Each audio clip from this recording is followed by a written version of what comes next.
Apologies for my lack of professionalism. Well, more lack of professionalism than usual. But despite that, I want to make this video now because it is on my mind. Nintendo, do you hate the fact that we want to play your older stuff? Do you just hate it?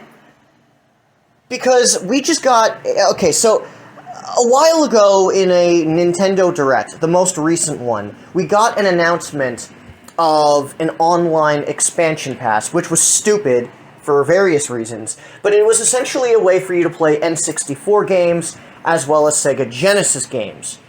This was stupid for a number of reasons, because, one, the online has not been substantially improved in pretty much any way for any of their games, and I should know. And on top of it, I thought, really? You're charging more for an online subscription? What, because you're having more emulations of games on there? I mean, that's nice, I appreciate that, but shouldn't this just come with the service? I always viewed the service of playing these games as a bonus to the online, which again, hasn't seen any improvement. But what's really dumb as well is that Sega Genesis games don't just come with a subscription in general, because, let's be honest here, there are so many ways to play these games. I have Sonic's Ultimate Genesis Collection, which I'm going to show live action footage of here, future me do that. And there's even another Genesis collection that was released for the PS4, Xbox One, and Switch. And there are other ways to play these games. There are so many goddamn ways. There's the Sega Genesis Mini as well. Do you know how many ways there are to play Genesis games? And Sonic Origins is coming out, and we have what? Sonic 2? And that's it?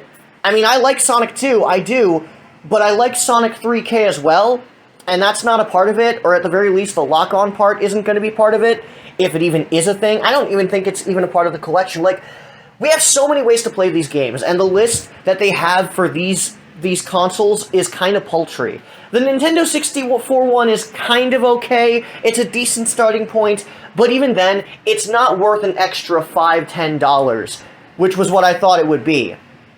Unfortunately, life has a way of proving me wrong in the worst way possible sometimes, and this is one of those times. They expect us to pay $50 fucking dollars, like $49.99. Let me check again, but I'm pretty sure. Sorry for the cut, I just wanted to double check. Yeah, I'm right, it's $49.99. $49.99! Keep in mind, the base price for the online service is $20. $20. Now granted, it's not really worth it unless you really want to play with your friends online, like I do. I bought it because, well, I don't have a choice, really. I mean, I guess I could bitch about it, but let's be honest here, people have already bought it. You know, it doesn't matter, like, people always say, oh, well, you bought it, so you don't have a right to bitch. But I'm pretty sure people are entitled to a better product, whether they buy it or not.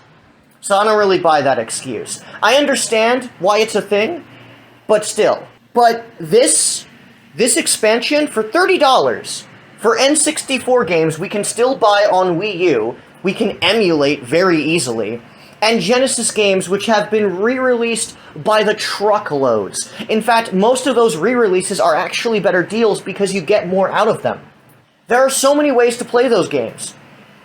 If you had GameCube games, and Game Boy games, and Nintendo DS, and Game Boy Advance games, maybe then I could understand the price being $50. Who knows, maybe I would even support it. I mean, I still think it's a bit much. It probably should be $40 and not $50. But, you know, I could kind of understand where you're coming from. There's also, you know, you could support other stuff. You could support Master System games and such. Stuff that you... SNK devices. Stuff that you usually did via the Wii, where you had the Virtual Console, which, you know, had stuff like that. But $50 for what? Well, like $30 additional for N64 games and Sega Genesis games, which, even then, the list for Genesis games is kind of shit, and you can buy way more for less. Really? This is what you're doing with your service, Nintendo? Really? To say that $50 isn't worth it is just a complete, like, it's beyond not worth it. It's fucking price gouging at its finest. Like, you are... Why? You know, I don't want to bitch about you, Nintendo. I really don't. I don't like doing it, because I do like your company, but I don't like everything about your company, especially right now, and this is one of the reasons why. Do you just hate the fact that we want to play your older stuff? Do you? I am genuinely curious.